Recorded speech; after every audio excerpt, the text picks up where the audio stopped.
Hello everyone and welcome back to another video from Wake&Tech. In this video, I'm going to show you how to create a desktop shortcut for AOL Mail on your PC. So let's get started right away. First of all, open up your web browser and then in the address bar type in aol.com and press enter. You will now be taken into the official AOL Mail website.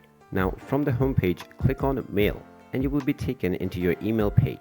Just enter your credentials and log into your account first, and once you are logged in, click on the three dots at the top right corner, and if you're using Edge, hover over to Apps and click on Install this site as an app. If you're using Chrome browser, then you will need to hover over to Save and Share and then click on Create Shortcut. You will then be allowed to rename the application whatever you wish, and you can also edit the app icon. After making your desired changes, click on the Install button and this will open up the AOL Mail in its own separate application window.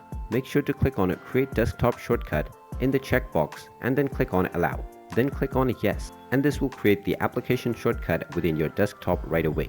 You can now double click on the AOL shortcut and this will directly take you into your email page. And there you have it. That is how easy it is to create a shortcut for the AOL Mail application on your desktop. If you find this video helpful, make sure you hit that like button and subscribe to our channel if you haven't done so already. Also ring that notification bell to never miss another update from us. Thank you for watching and I will see you again in the next video.